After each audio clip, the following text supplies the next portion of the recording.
Every single day, millions of people open their front doors to welcome someone they trust. A neighbor, a familiar face, someone who has been coming around for years.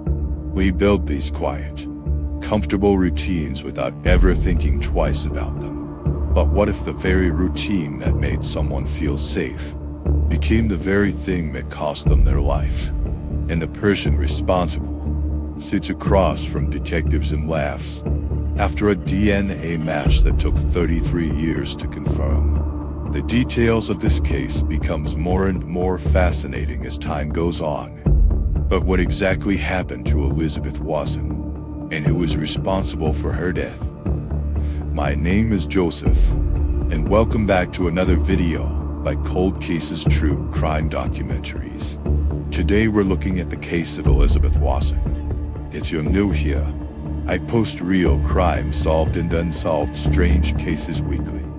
So if that's your kind of thing, please consider subscribing. So without further ado, let's begin today's video. Please grab yourself a drink, pull up a seat, and sit back. This is the story of Elizabeth Wasson.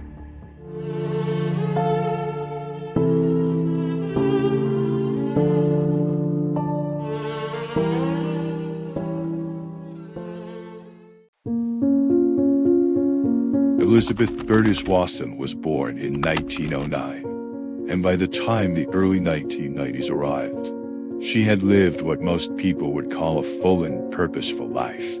She had spent decades as a missionary alongside her husband, Robert, traveling and serving communities far from home. When Robert retired from his role as pastor of an evangelical church in California, the two of them made a quiet move to Hillsboro, Oregon. In 1984, they had been married for 56 years when Robert passed away in 1989. And rather than retreating from the world after his death, Elizabeth did the opposite. By 1992, she was 82 years old, and she was still going. She was still active in her local Presbyterian church, where she served as the elder in charge of missions. She was still taking Avon orders from the neighbors on her street, stacking them neatly on her kitchen table, making her rounds with her sample case in hand. People in the neighborhood knew her simply as Beth, and they knew her well, because she made sure of it. If she showed up at your door to drop off a lipstick and you looked like you were having a rough day, she would set the bag down, come inside, make you a cup of tea and offer some prayers. That was just who she was. She had 3 children, and her youngest daughter, Tracy, lived close by and visited regularly. On the afternoon of September 23, 1992, it was her granddaughter's 2nd birthday. Elizabeth Wasson was the kind of woman who kept track of things like that. Wednesday, September 23, 1992, started the way most days did for Elizabeth Wasson. Sometime around 4:30 in the afternoon, Elizabeth completed a grocery run at a local store near her home on the 2100 block of Southeast Brookwood Avenue. She was planning for the week ahead, stocking her kitchen the way she always did. She was wearing a blue and green day dress, the kind of practical, tidy garment she typically wore for errands and community visits. She returned home with her groceries, settled in, and began preparing for the evening. At 7 p.m., her daughter Tracy arrived at the Southeast Brookwood Avenue home for what was a routine visit. Nothing about that visit raised any concern. They talked, and at approximately 7:15 p.m., Tracy said goodbye and drove home. That was the last time anyone saw Elizabeth Wasson alive. What should have happened next was simple. Elizabeth would have spent a quiet evening at home, answered the phone when her family called, and gone to bed at a reasonable hour. She was a woman of routine. Her family knew this. Her neighbors knew this. So when Tracy tried to call her mother later that evening, around 8:30 p.m., and the phone just rang, she tried again. 9 p.m., still no answer. Now, for most families, an unanswered phone call might not immediately trigger an alarm. But Tracy knew her mother. Elizabeth Wasson did not miss calls from her children. She did not ignore the phone. That phone ringing unanswered in that house was, for Tracy, not a small thing. It was wrong. And so, rather than waiting, Tracy and her husband got in the car and drove to Southeast Brookwood Avenue to check on her. They arrived at approximately 9:15 p.m. From the outside, the house looked normal. No broken windows, no lights flickering, nothing that would stop you at the door. They went inside, and that is where the ordinary evening ended completely. Tracy found her mother in a back bedroom. Elizabeth Wasson was dead. The Hillsboro Police Department arrived at the Southeast Brookwood Avenue home that night and immediately understood that what they were looking at was not an accident, and not a natural death. Elizabeth Wasson had been killed inside her own home. And so, within hours of Tracy's discovery, the Hillsboro Police Department shifted into a full homicide investigation. But here's where the first layer of frustration began. And it began almost immediately. When detectives walked through that house, they were looking for the thing that usually explains a murder. A broken lock, a smashed window, a ransacked drawer, a missing purse.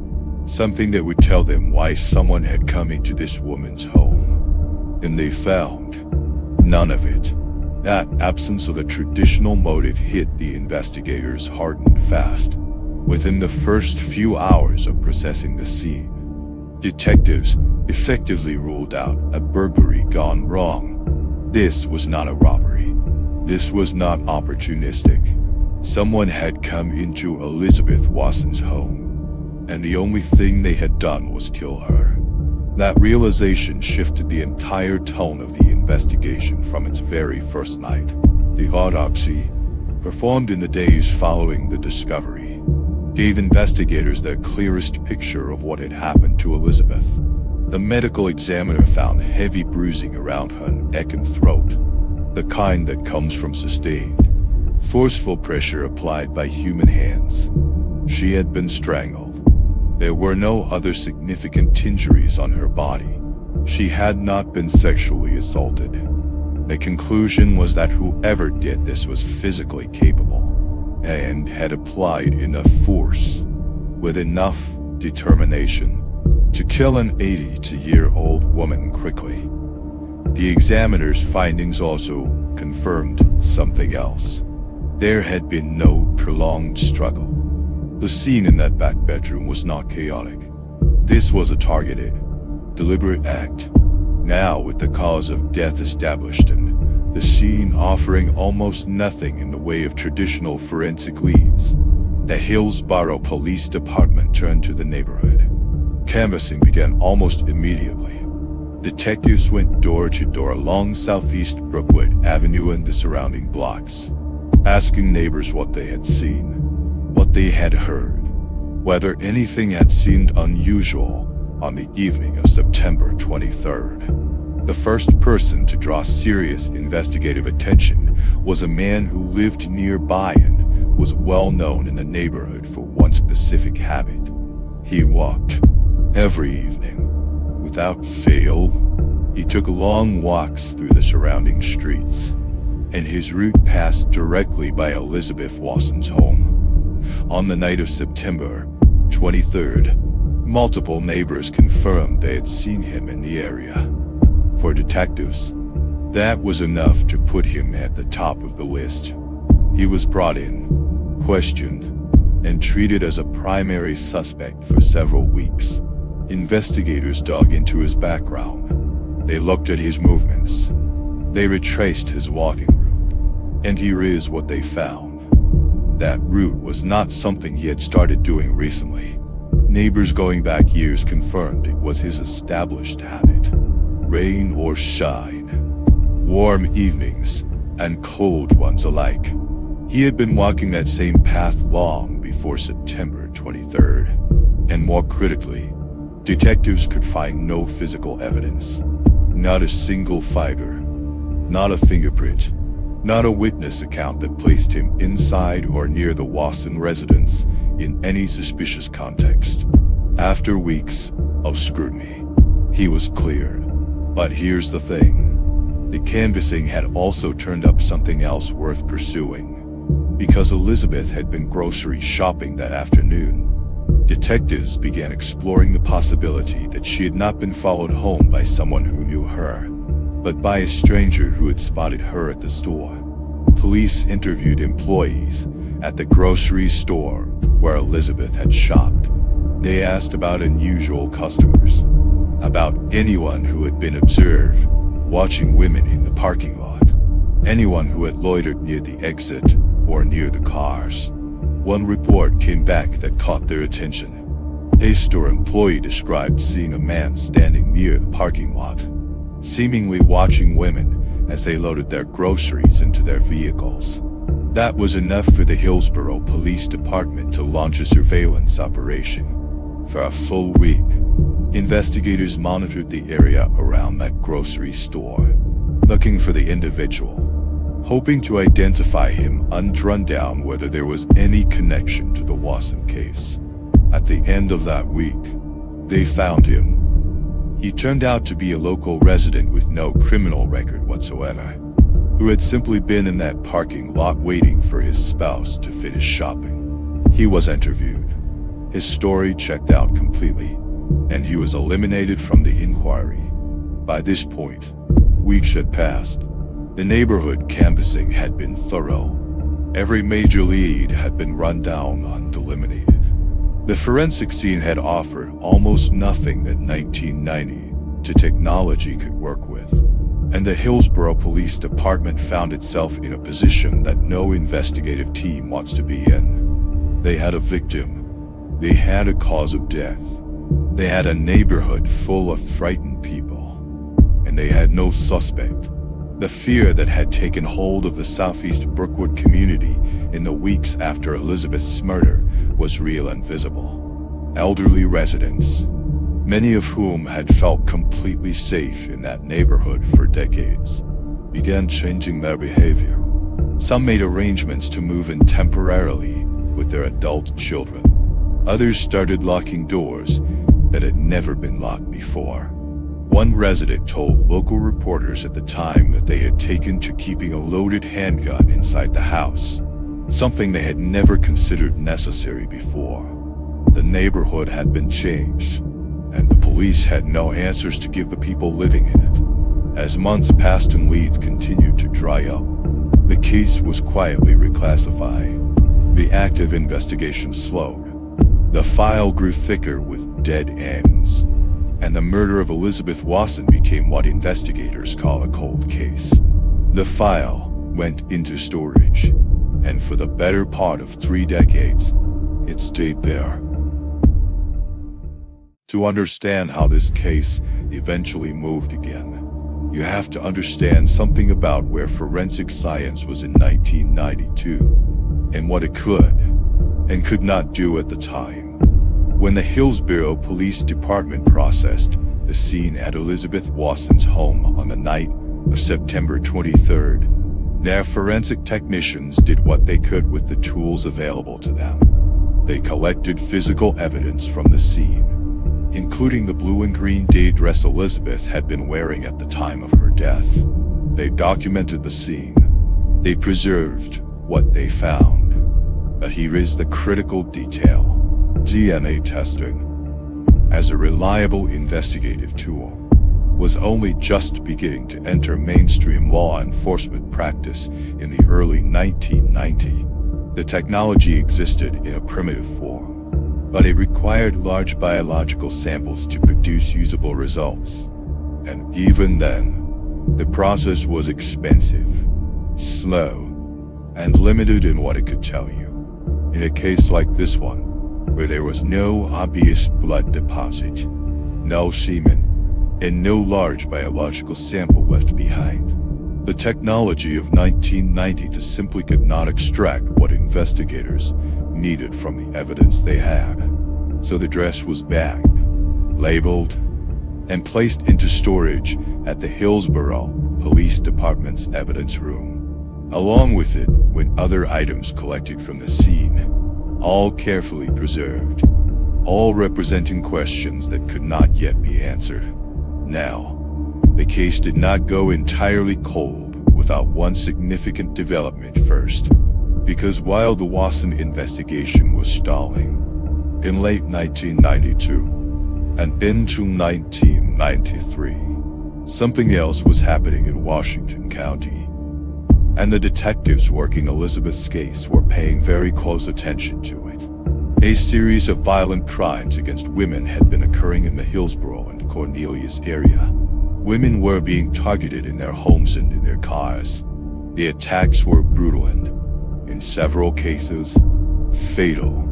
The community fear that had begun with Elizabeth Wasson's murder deepened considerably as more incidents came to light, and as investigators began building a picture of who was responsible for these crimes, a name emerged: Cesar Barone.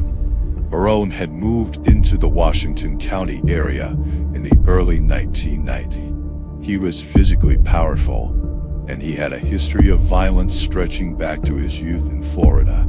Though the detectives in Oregon did not yet have the full picture of just how far back that history went. What they did know, as 1993 turned into 1994 and the investigation into Barone's crimes deepened, was that his pattern of behavior fit a very specific profile. He targeted women who were alone. He targeted women in residential neighborhoods. He used strangulation. And critically, he had been operating in the exact same geographic area where Elizabeth Wasson had been killed. The detectives working the Wasson case looked at Barone's crimes and saw the overlap immediately. The method matched. The geography matched. The victim type, an older woman living alone in a quiet neighborhood, matched. Barone was added to the list of suspects in Elizabeth's murder. But here is where the investigation hit yet another wall. In the 1990s, suspecting someone unproving it were two entirely different things. And everything investigators had connecting Barone to the Wasson case was circumstantial. There was no witness who had seen him on Southeast Brookwood Avenue. There was no physical evidence, at least none that the technology of the time could process, placing him inside that house. His alibis for the night of September 23, 1992, were difficult to verify, but they were equally difficult to break. He was a suspect, and he remained a suspect, but the threshold required to charge him with Elizabeth Wasson's murder could not be reached. In 1995, Barone was convicted of murdering four women and sentenced to death. Margaret Schmidt, 61 years old, raped and strangled in her home. Martha Bryant, 41 years old, shot as she drove away from work, then pulled from her car, sexually assaulted, and shot again at close range. Shanti Woodman, 23 years old, kidnapped, raped, shot, and her body left along a highway near Vernonia. And Betty Williams, 51 years old, attacked in her apartment, suffering a fatal heart attack during the assault. He was also convicted of sexually assaulting 3 other women who survived.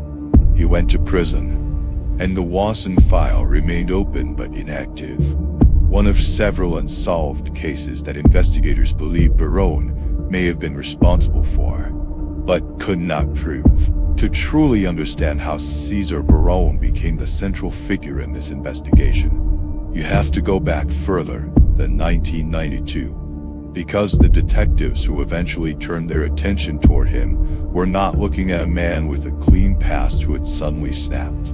They were looking at a man whose entire life, from childhood onward, had been a progressive escalation of violence against the people around him. Barone was born in 1960 in Florida under the name Adolph James Road, and the warning signs came early. As a juvenile, he was already in trouble with the law, but it was the nature of his offenses, not just the frequency of the crime, that should have told the world something about who this person was. He raped his own stepmother. He assaulted his maternal grandmother. And then, while still a young man, he raped and murdered a 71-year-old neighbor. That crime sent him to prison for 7 years. 7 years. He served his time, was released, and at the age of 26, he legally changed his name. He chose the name Cesar Barone because of what investigators later described as an obsession with Italian gangsters. He wanted a new identity, and in the early 1990s, he moved to Washington County, Oregon, and built one in Hillsboro and Cornelius. Barone presented himself as an unremarkable presence. He was physically large and muscular, but he blended into working-class neighborhoods without much difficulty. He took on odd jobs, the kind of work that gave him legitimate reasons to be in residential areas, walking streets, knocking on doors, appearing in driveways. He was not the kind of person who raised immediate suspicion just by being somewhere. And that, as detectives would later understand, was part of how he operated. Now, when the Hillsboro Police Department began canvassing the Brookwood neighborhood in the days after Elizabeth Wasson's murder, Barone's name did not surface immediately. Remember, at that point in late 1992, investigators were still working through the walking neighbor, the grocery store parking lot. The case was being built from the ground up, one eliminated lead at a time. Barone was not yet on anyone's radar in connection with Elizabeth's case specifically. That changed as the broader pattern of crimes in Washington County began to take shape. As 1992 moved into 1993, detectives across Washington County were dealing with an escalating series of violent attacks on women. Each case was investigated somewhat separately at first, which is how these things often begin before the connections become undeniable. But investigators notice, gradually and then all at once, that the cases shared a signature. Women targeted in their homes or in isolated moments. Strangulation as the preferred method. A geographic cluster around Hillsboro and Cornelius. And a suspect description, built from the surviving victims, that kept pointing in a consistent direction. 3 women had survived attacks that bore the same hallmarks as the homicides being investigated. Those survivors were interviewed extensively. Their accounts were detailed and consistent, and the picture that emerged from those interviews, combined with the forensic work on the murder cases, brought Cesar Barone into sharp focus as the primary suspect across multiple investigations simultaneously. When detectives formally identified Barone as a suspect and began building the case that would eventually go to trial in 1995, they also looked back at the unsolved cases in their files. And the Wasson case came up almost immediately. The parallels were obvious to anyone who had worked both sets of files. An elderly woman, living alone, killed by strangulation in her own home, with no first entry and no robbery. It fit the pattern perfectly. Barone was added to the suspect list for the Wasson murder, alongside the other cases being built against him. But here is where the investigation into his connection to Elizabeth Wasson diverged from the other cases. In the murders of Margaret Schmidt, Martha Bryant, Shanti Woodman, and Betty Williams. Investigators had accumulated physical evidence, witness testimony, and forensic links strong enough to bring charges and secure convictions. The Wasson case was different. The evidence collected in 1992 had not yet yielded anything that could definitively place Barone at the scene.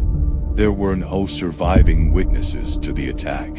There was no forensic link that the technology of the mid-1990s could confirm. And so, despite the strong suspicion, despite the matching profile, despite every investigative instinct pointing at the same man, the Wasson case could not be included in the 1995 prosecution.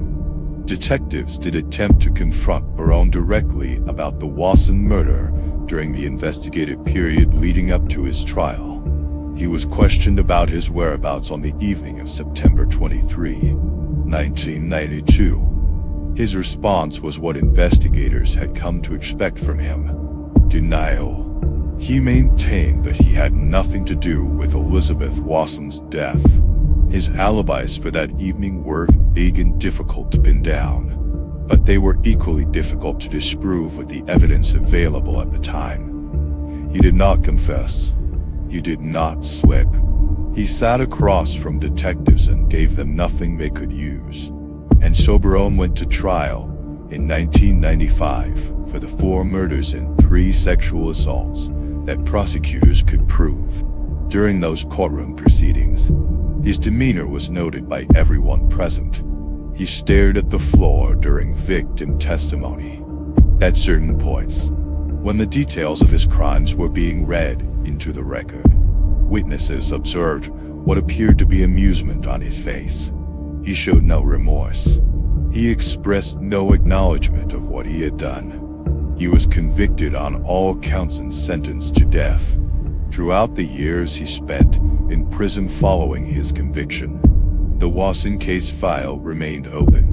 Detectives who had worked the case in the 1990s never fully let it go.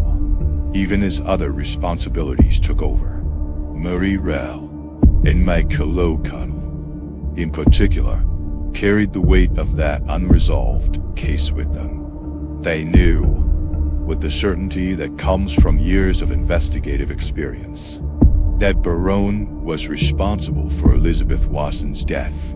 But knowing and proving are not the same thing.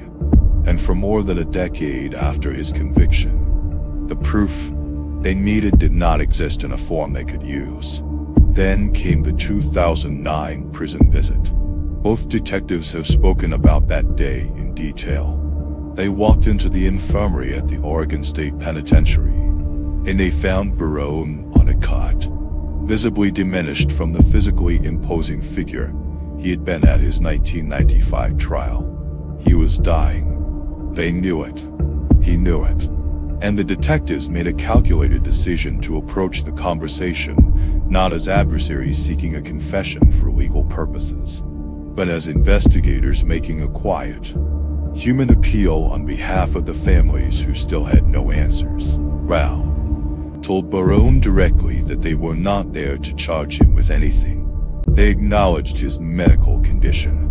They explained, simply and clearly, that they were looking for answers for families who deserved to know the truth. What happened next, according to both detectives, was one of the more revealing moments either of them had experienced in decades of investigative work. Barone was not moved, not even slightly. He was not interested in the families. He was not thinking about Elizabeth Wasson or anyone else. He was, by both accounts, entirely consumed by his own situation. Specifically by his conviction that his appeals would succeed and that he would be walking out of that prison very shortly. O'Connell later recalled trying repeatedly to redirect the conversation toward the unsolved cases, laying out clearly that they believed Barone was responsible and asking him to simply confirm what they already suspected. Barone's response, as O'Connell described it, was almost surreal. He told the detectives he had not committed any of the crimes he had been convicted of. He told them he expected to be released within days. He said it with complete conviction. Detective O'Connell later recalled that speaking to him felt like talking to a wall. "I may as well have been talking German," he said. Barone died 3 days after that visit. And so, with the suspect dead and no new evidence on the table, the Wasson case remained exactly where it had been for years. Unsolved. Filed away. Waiting. That waiting ended in 2018, when the evidence from the Wasson case was submitted for a new round of forensic testing. This round of testing was significant because it represented the first time that the technology had advanced far enough to potentially extract something useful from the clothing evidence. And the results from that 2018 examination were both promising and frustrating in equal measure. Technicians confirmed the presence of male DNA on the evidence. That was meaningful. That was real. But there was a problem. The profile extracted at that stage was not sufficient to match to a specific individual. The DNA was there, but the picture it produced was not yet clear enough to point a finger at anyone with certainty. The investigation had moved forward, just not far enough. It was not until 2023 that the final piece fell into place. That year, Hillsboro Police Detective Megan Townsend was assigned to review the department's cold case files. The Wasson case was one of roughly half a dozen cold cases on the Hillsboro Police Department's books, with the oldest dating back to 1979. Detective Townsend reopened the file, reviewed the history of the investigation, and made a decision that would ultimately close the case after 31 years. She focused on the dress. The blue and green day dress that Elizabeth Wasson had been wearing on September 23, 1992, had been sitting in the evidence room since that night. Detective Townsend sent it back to the Oregon State Police Forensic Laboratory, this time with a specific instruction. She directed the lab technicians to focus their testing on the neckline and shoulder area of the garment. Her reasoning was grounded in what the autopsy had told investigators 3 decades earlier. Elizabeth had been strangled manually. Whoever killed her had used their hands, pressed against her neck and shoulders, sustained contact, skin against fabric. If the killer had touched that dress anywhere with force and intention, it was there. The forensic technique applied this time was what scientists call touch DNA analysis. But in plain terms, it simply means extracting the microscopic traces of biological material that a person leaves behind when they grip or handle an object. You do not need a bloodstain. You do not need an obvious deposit. You need the ghost of a grip. And that is exactly what the technicians found. The lab processed the samples using advanced amplification techniques that take a vanishingly small amount of genetic material and replicate it enough times to build a complete profile.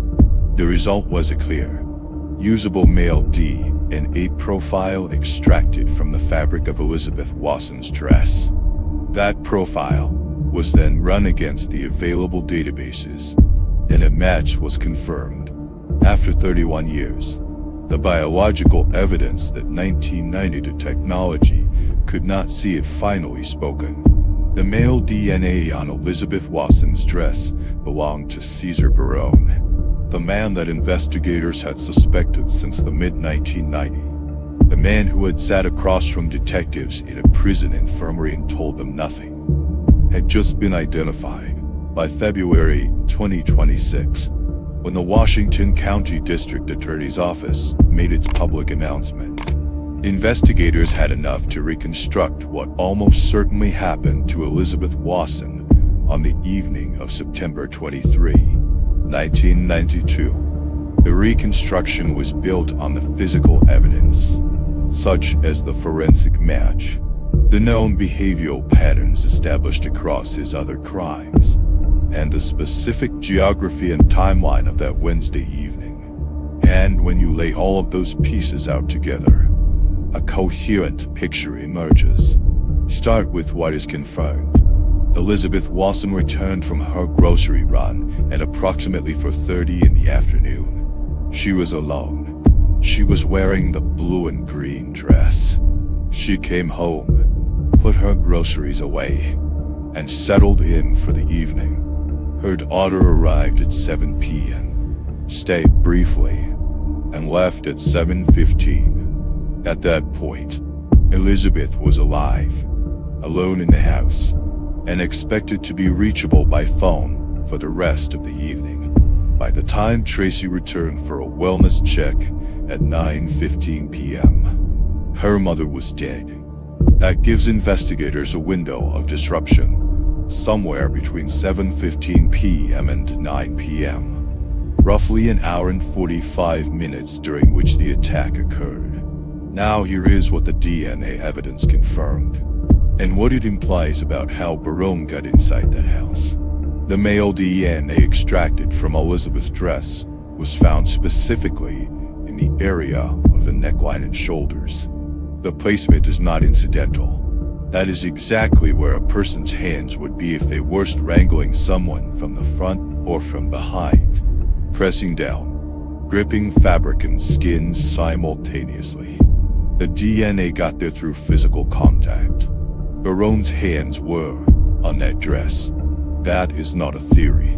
That is what forensic science established. What remains an open question is precisely how he entered the home. Detective Townsend, who reopened the case in 2023, addressed this directly when the results came back. She offered two possibilities, both grounded in the physical layout of the property and Barone's known methods. The first is that he followed Elizabeth home from the grocery store. She had been shopping in the late afternoon, returning to her residential neighborhood in a car, pulling into a garage or driveway. If Barone had been watching the store, or watching the street, he could have followed her vehicle and slipped into the garage before the door came down. The second possibility is simpler still. Elizabeth Wasson was the neighborhood Avon lady. There was a sign in her window advertising exactly that. Her door was, in a functional sense, a door that was meant to be knocked on.